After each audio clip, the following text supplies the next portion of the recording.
We have a city that moves. People are moving constantly. 1, 2, 3. Wait. The opportunities for scams become greater. Psychologists say that moving is one of life's most stressful events, exceeded only by death of a loved one and divorce. And often, the moving companies themselves are to blame. Last year, a record 657 complaints were filed against moving companies with the Better Business Bureau in New York City, and that is only likely to get worse. Congress has just eliminated the Interstate Commerce Commission, the one federal agency that regulates moves across state lines. Every year, 100,000 New York City residents hire moving companies, and this year you can count my family among them. I wanted to make all the right moves to avoid getting ripped off, so the first thing I did was get the city's guide to selecting a moving company from the Department of Consumer Affairs. Its commissioner, Alfred Cerullo. The most typical scam in the moving industry is that the company would float a lowball bid to a consumer, and then once the items are taken into the possession of the moving company, they are hit with an incredibly high bill, and then those items are held hostage until the bill is paid.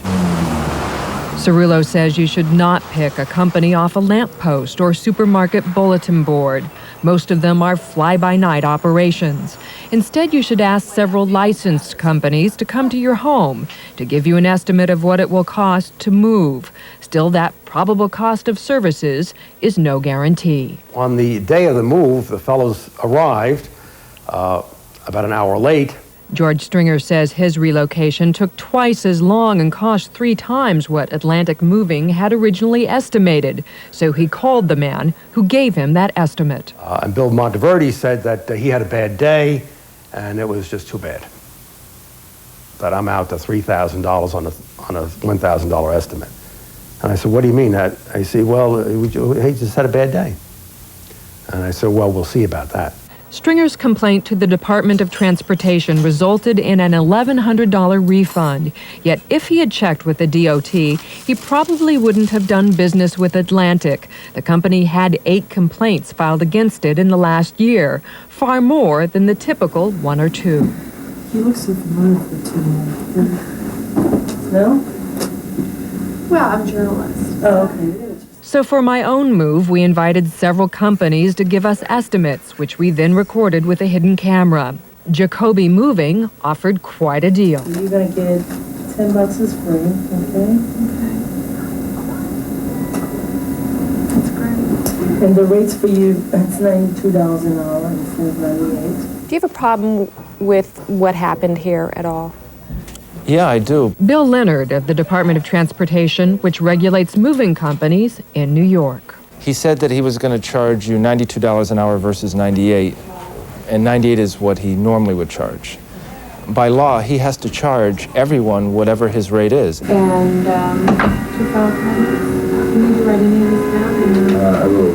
Reliable Movers doesn't even take any notes. The estimator tells us the move will cost $700, not counting packing materials. But including supplies, the estimate more than doubles to $1,500. Then he makes us an offer. We could give you a flat rate on the hour. We could give you like an 8-hour flat, like 95, so minus 860. So it'd be 860 guaranteed? Yeah. And then whatever boxes. He just promised me a flat rate on the hours. Not legal. Not legal at all. No, can't do that. Reliable promises to fax me the estimate, which it never does. A check with DOT reveals Reliable no longer has a license. Moisha's estimator said it would take 4 men 13 hours to move all our possessions, leading me to wonder whether the move might take a second day. Then he raised another red flag. If you're gonna fit, you're gonna just fit. So I'm not gonna include a second truck because it's gonna be very tight. Would it have made you nervous? Well, sure, because he told you how much it was going to probably cost you for one truck. He didn't mention how much it might cost if another truck has to come that day. Our check with DOT shows 1 complaint lodged against Moisha's, but absolutely no complaints against the one remaining company we invited to give us a bid, Big John's Moving. The estimate came in at about $2,000, the same as Moisha's. Yet Big John's estimator was a vocal consumer's advocate, dispensing valuable advice on how to save money in a move. You save money, if you can, by getting some of your own boxes, no matter who you use, no matter what they put their hands on, bubble wrap, tape, anything. You ask them, am I paying for that? So we hired Big John's, but the company did not make all the right moves, as you'll see in my report tomorrow night. Krista Bradford, UPN 9, I-Team. New York City is a city on the move. And when you move, if you don't hire the right people, you can pay a hefty price. Last night, I-Team investigator Krista Bradford showed how she picked a mover after getting their bids. Tonight, we go undercover to see whether everything went as planned.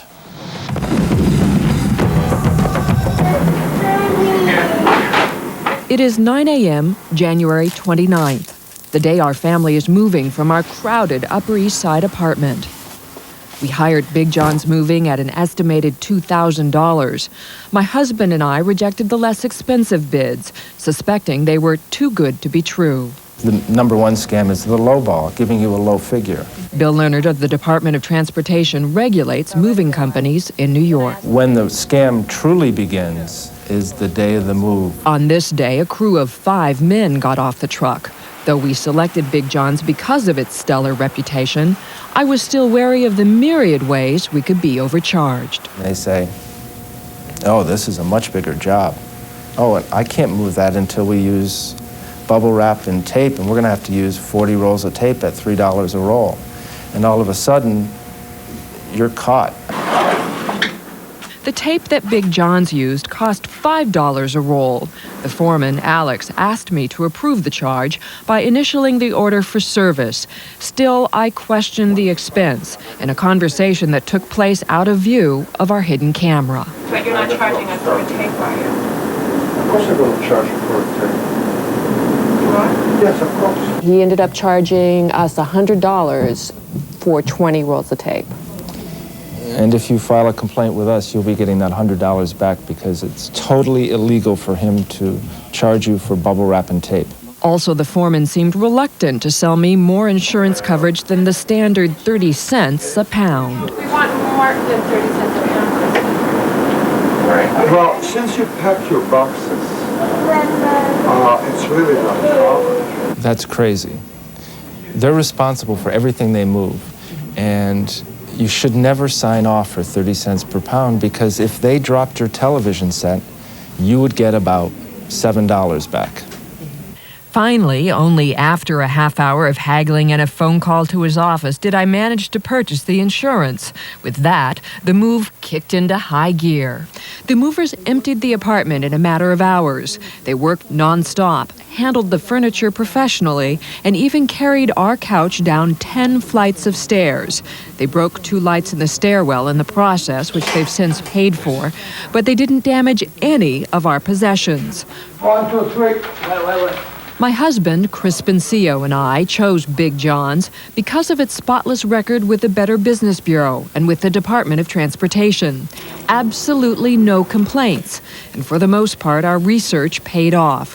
The move that began at 9 a.m. was over by 7:30 that night for what Big John's had said it would cost. So Crispin offered the men a generous tip.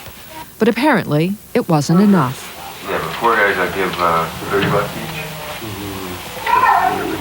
No, what, 40? Yeah, yeah? $5 per hour. Okay, all right.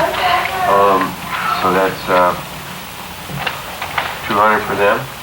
Okay. And 70 for you. And when your husband said $30, he should have kept his mouth shut. He can't say to you, oh no, it should be $50. That's just totally against the rules, and he's not allowed to do it. Plain and simple. I'm really shocked about it, to be honest with you. We took our problems to the top. At 6'6", there is a Big John. He's more formally known as John Healy. His is a family-run moving company, a family that, with the arrival of little Helen, just got bigger in the past year. First, he says, the $100 in overcharges for tape was a simple misunderstanding. He thought he had been in compliance because the state had approved his list of fees, which included the tape charge. Besides, he didn't charge me the $100 he should have for carrying the couch down all those flights of stairs.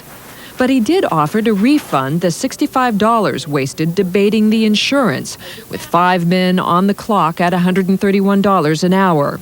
And that's not all. And what about the tip? The tip, I would give the whole tip back to you. Every cent from every person that got the tip. I would give every penny back to you. Why? Because he shouldn't have said anything.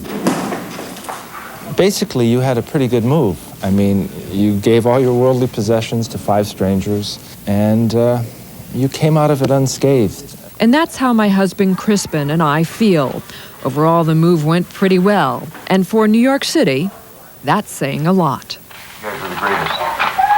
And I had the worst. Krista Bradford, UPN 9, I-Team. Now, before you select a moving company, always check with the Better Business Bureau or the New York Department of Transportation to see if a company is licensed and if its license is in good standing.